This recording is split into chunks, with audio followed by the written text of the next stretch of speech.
on my way to the gym right now. It's raining, it's cold, it's winter. I really don't want to be going to the gym right now, but I am committed to my little fitness kick that I'm on. It's funny, I used to really hate this stuff, but now it's like I really look forward to it. I feel like as I've learned more about getting in shape and like how to do it, I don't know, I've started to just enjoy it more. It doesn't feel like so much of a pain, it feels like just something I do. Even on cold days like this, it feels good to actually go to the gym, get up, do something, take care of myself. I know it sounds really cheesy, but it's a great way to start the day. So, speaking of fitness, I was digging through some old stuff and I found some old photos. This is a photo of me at 9 years old. Pretty chunky kid. This is a photo of me at 10 years old. Still pretty chunky. And this is a photo of me at 11 years old. At 11 years old, I was 200 pounds. I still remember stepping onto a scale at 11 years old and seeing it read 200. I have that number burned into my mind. Just for reference, just so we're all clear, at 11 years old, I weighed more than I do now at 27. At 11 years old, I weighed 20 pounds more than I do now as a grown adult. I remember being that weight as a kid was so hard. I remember trying to play tag and crying because I wasn't able to catch anyone. By the way, I don't know if you're new to my channel or not, but I'm going to be working on an illustration today that I've already started and some other videos. I'll put an image of some of the rough stages up on the screen just so that you know what I'm talking about. But yeah, the whole reason I'm bringing up this whole overweight childhood thing is because I'm pretty sure that being an overweight kid made me a better artist. So I think being an overweight kid made me better at art in two ways. The first way I think is pretty obvious. I spent a lot of time by myself indoors drawing. It was really the only thing I was good at, so I did it all the time, and it was kind of the only way that I could boost my self-esteem. I would draw something and people would get really excited. A lot of my friends were pretty impressed, and teachers gave me a lot of encouragement. Obviously, I wasn't very good at sports, and my parents were pretty against video games, so it was really the only thing I could do in my free time.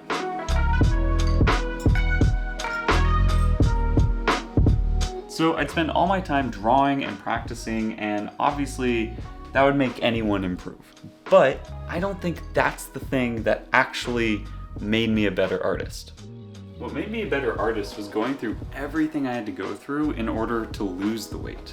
Losing weight at that age was a very difficult thing for me to do. It meant learning patience and discipline, and those things do not come naturally to an 11-year-old. I remember realizing one day that I was miserable and I knew what I had to do. I started looking into all these different types of diets and exercise plans. My mom even took me to a dietitian and hired a physical trainer to kind of help me through this entire process. Around the same time, I ended up seeing a movie called, I think it was called Food Inc. Peanut butter contaminated with salmonella. The industry doesn't want you to know the truth about what you're eating, because if you knew, you might not want to eat it. The entire thing was talking about how fucked up the meat industry was and how it was causing a lot of people to become pretty overweight. So around that time I ended up going vegan, but that was just way too hard, so I switched to vegetarian. I don't know if not eating meat really helped all that much, but putting a lot of my focus on what I was actually putting into my body helped me really tell the difference between what was junk food and what was healthy food. I remember before I learned about all this stuff, I was just eating chips and junk food all the time, and between like every meal I was eating a bowl of cereal. I don't know why. But anyway, having to control what I put into my body, that taught me discipline. And then the patience came from understanding that eventually, as long as I kept working at it, the weight would go away. And it did. After a year and a half of hard work, I was able to drop 50 pounds. I went through a growth spurt at the time too, so I'm sure that helped a lot, but this was a huge deal for me. So how did going through this experience make me a better artist? Well, when I was sitting around drawing all the time, that got me in the practice of just making art, which is great. But going through the process of losing weight and proving to myself that I could showed me that with enough patience, discipline, and hard work, I could learn or do anything. This process showed me what truly could be achieved with enough time and discipline. And I didn't know it at the time, but having this lesson in the back of my head was super helpful when I decided to start taking art more seriously.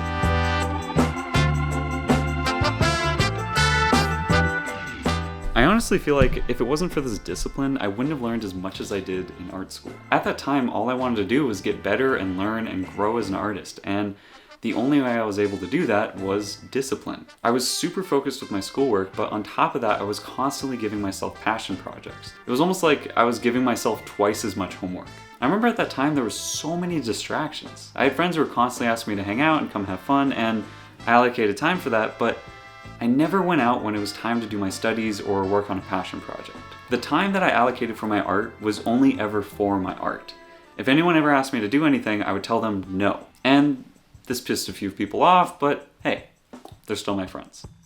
But yeah, I think I only really have this discipline that I have now because I was a fat kid.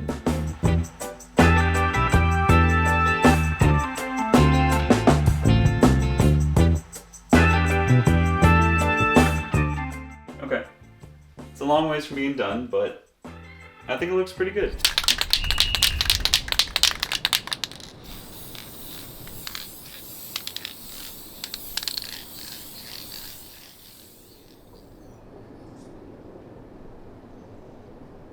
So, it's been a few days since I last worked on this. It was Thanksgiving, and then I caught a cold, so I'm still kind of recovering from being sick. I was able to spray fix this, so it's ready for the next steps. I do feel like some of the black areas could be a little bit sharper, so I'm thinking about going over it with pen. I chose to do charcoal and pastels for this piece because I really like the chalky texture of the mediums, and the pen might kind of flatten some of that out. But if it does, I am going to go back over a lot of this with some red pastels, so maybe that'll bring some of the texture back in. I've never mixed pen with any of these chalky mediums before, so I don't really know what's going to happen. This might be a total flop, but art's all about experimentation, and I kind of want to see what happens when I do mix the two mediums.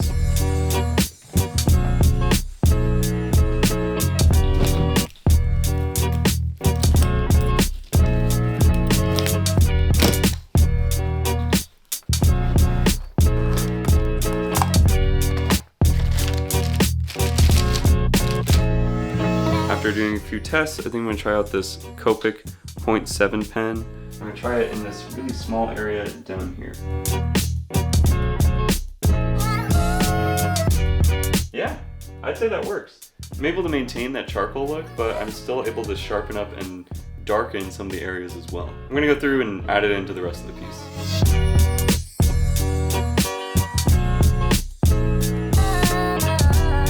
So I'm not saying that in order to become a better artist, you should have grown up as a fat kid.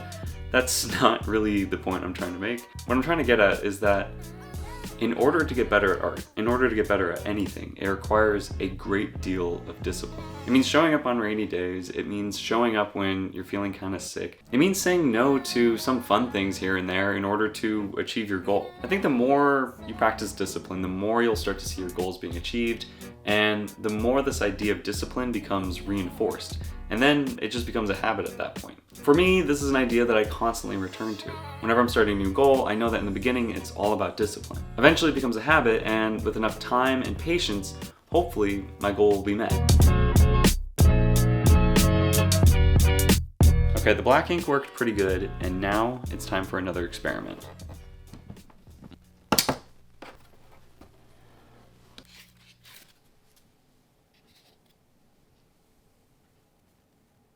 So I have a few options that might work here. If we look at the color off, my goal is to trace over some of these black drawings with the red to kind of give this mixture of red and black lines, but also if we look into the shadow areas, I kind of want to try to see if I can like smudge the red across to give some accents of red there too. I was thinking the pastels might work because they're pretty chalky. I have a red color pencil as well, but I don't know if the medium is strong enough to show up over the black lines. And then lastly, I have this. This is an oil pastel. This will definitely be able to go over the black lines, but I don't know if I'll be able to control it as well as I'd like to. I'm going to start with the red color pencil because that's the medium I feel like I can control the most. If this isn't strong enough, then I'm going to move on to the soft pastel. And if that's still not working, then I'll try the oil pastel. The red color pencil isn't working, but I am pretty happy with the red pastel.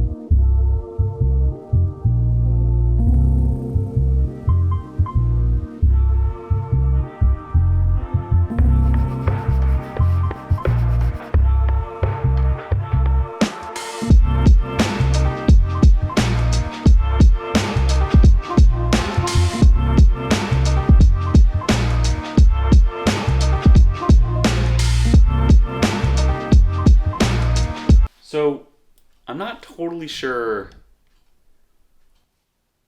I like this. The concept was cool, but I don't know if the execution is really what I wanted.